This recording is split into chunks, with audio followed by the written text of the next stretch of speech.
Bom dia, pessoal. A gente vai dar início à apresentação da classe anfíbia, da disciplina de zoologia, ministrada pelo professor Vitor Ribeiro Cedro.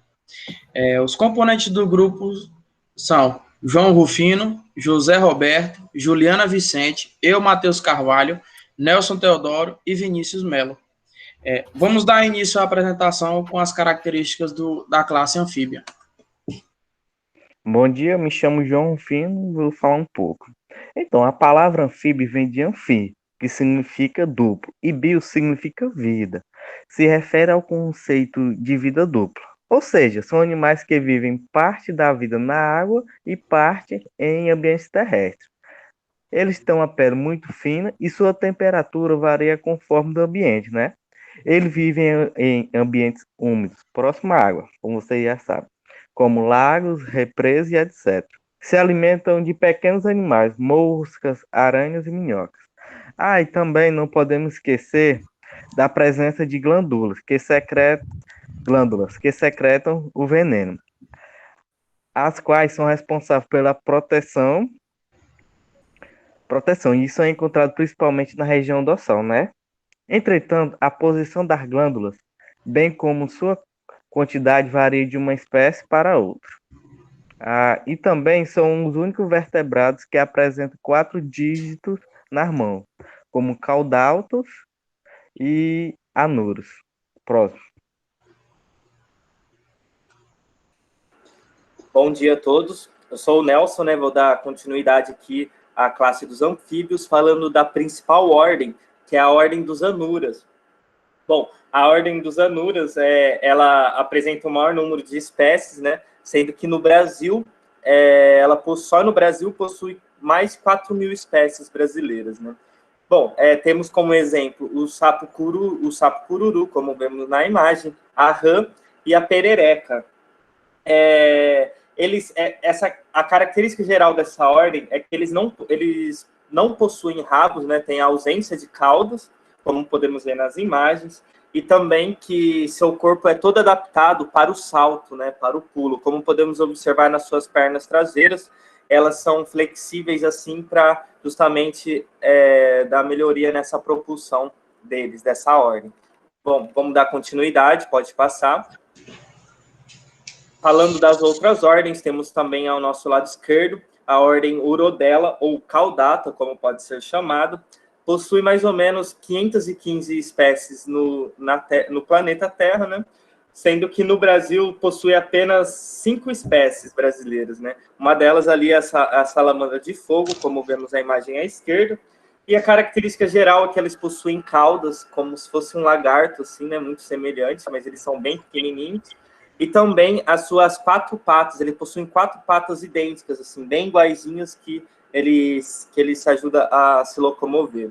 E agora, a última ordem, que é a dos Gymnophiona, a ordem das Gymnophionas, elas possuem características seu corpo alongado, né, como se fosse uma minhoca, e também são ápodes, né, como observamos, ele não possuem patas. E também, uma característica única dessa ordem é a presença de escamas dérmicas, como veremos mais para frente. Um exemplo dessa ordem é a cobra cega. Bom, pode seguir. Eu sou José Roberto, eu vou falar sobre a respiração e a circulação desses animais. Eles possuem 3 formas de respiração. A primeira, quando eles ainda estão na fase de larva, né, na vida aquática, eles respiram por brânquias, semelhante aos peixes. Quando eles passam a viver no ambiente terrestre, eles realizam a respiração pulmonar. Porém, seus pulmões são simples e têm pouca eficiência, né? Como pode-se observar na imagem logo abaixo, né? Ele tem um ventrículo e 2 átrios. E o que acontece assim nesse processo de ter apenas um ventrículo é que não existe uma válvula que evite a contaminação desse sangue, do sangue arterial com sangue venoso. Então acontece uma mistura que retorna para a circulação do animal. Então, para que eles cheguem num efeito de eficiência respiratória, né, na troca de gases, acontece uma terceira forma de respiração, que é a respiração cutânea, que é através da pele, onde ocorre troca de gases do meio ambiente para a pele. Então, a pele precisa estar úmida para que ocorra esse fenômeno, onde o oxigênio vai ser absorvido por a pele e vai entrar na circulação, através das paredes muito finas, porque toda essa pele desse animal ele é muito bem vascularizada, é repleta de vasos sanguíneos. Pode passar. Nós vemos aqui nessa imagem, né, um esquema da circulação fechada, né? Quando se fala circulação fechada, esses animais têm a circulação fechada e dupla. É fechada porque ela é toda vascularizada, como vocês podem ver aí, são todos interligados os vasos sanguíneos com os vasos que levam o sangue arterial com o sangue venoso. Então, não existe perca desse material no organismo do animal. E aí, ela é composta por uma dupla circulação. Isso significa que existe uma circulação menor, a qual é chamada de circulação pulmonar, onde ocorre a oxigenação do sangue, e uma circulação sistêmica, ou seja, uma circulação maior, né, que é onde ocorre as trocas gasosas nas células, alimentando todos os vasos sanguíneos, e aí ocorre essa troca de oxigênio, troca de gases nas células, e retornam para o coração e, consequentemente, o pulmão, para que seja oxigenado novamente. Então, nós podemos observar aí que o sangue arterial vai até as células e, depois que ocorre a troca do sangue arterial, se transforma em sangue venoso, que retorna ao coração. E lá ocorre novamente o retorno desse sangue, é bombeado para os pulmões para que seja oxigenado novamente. Próxima.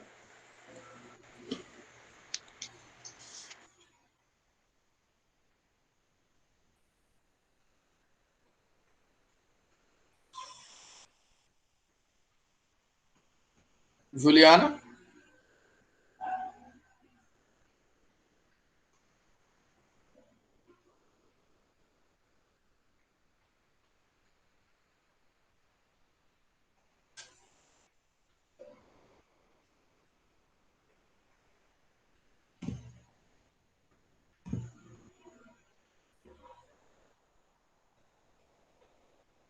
Pessoal, eu vou dar continuidade aqui, que meu áudio não estava aberto, viu? Bom dia, pessoal. Juliana falando. Eu vou falar sobre a regulação térmica dos anfíbios. Anfíbios são animais ectotérmicos, ou seja, não controlam a temperatura do corpo e precisam do calor ambiente. Um dos maiores problemas que os animais enfrentam é manter seu interior em um estado que permita a função celular normal. Eu, particularmente, ao começar a estudar esse assunto, não achei que seria algo tão importante assim.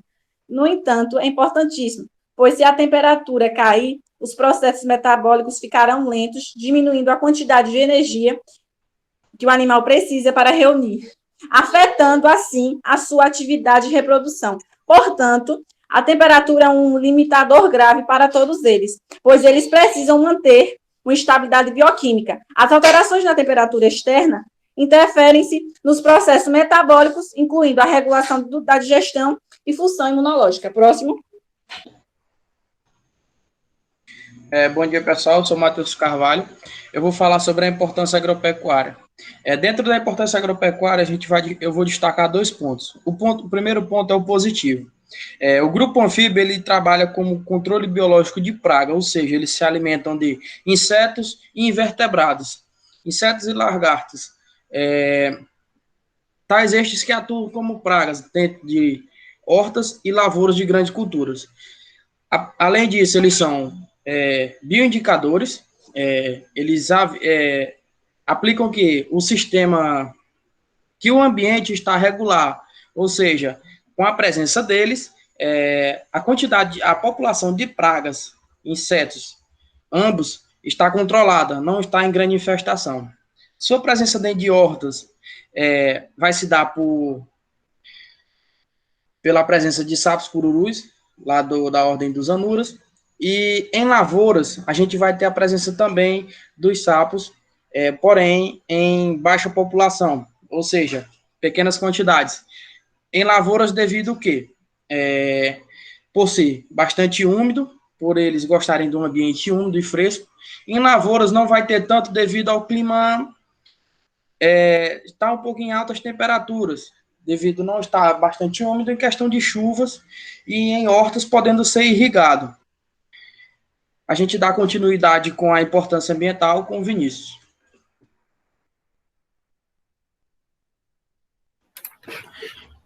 Olá, sou o Vinícius e vou falar sobre a importância ambiental. Ele é importante na cadeia alimentar, sendo consumido por aves, répteis, mamíferos e muitos invertebrados. Graças a seu tamanho pequeno e pouco mecanismo de defesa agressiva contra seus predadores. Assim sendo bastante importante para a alimentação de outros animais e também como predador. É bastante importante, bastante importante regulador das populações de invertebrados, já que sua alimentação é baseada nesses animais. Assim, consumem presas e evitam que se tornem prejudiciais aos ecossistemas como um todo. Um exemplo bastante comum é no controle de insetos, que transmitem doenças e destroem plantações agrícolas, que é bastante comum hoje em dia. Podem ser considerados também indicadores de qualidade ambiental, já que possuem seu ciclo de vida intimamente ligado à água e pele permeável. Dessa forma, qualquer alteração nas condições da umidade, temperatura, qualidade de água, ou mesmo alterações dos habitats disponíveis para alimentação ou refúgio, serão sentidos por ele. Que também essas alterações podem provocar doenças, diminuições das populações ou até extinção das espécies.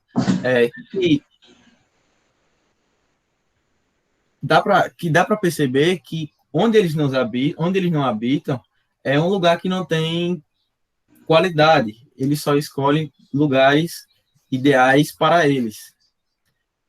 E também é bastante importante para a indústria farmacêutica, que a pele dele possui uma grande quantidade de glândulas que liberam secreções para se manter úmida e protegida dos micro-organismos do ambiente, que, nesse sentido, possui um verdadeiro arsenal químico, que pode ser uma grande fonte de matéria-prima para a produção de fármacos que ajudam a tratar de doenças, que também serve como anestésico, cicatrizantes e também para compor fórmulas de produtos para cosméticos.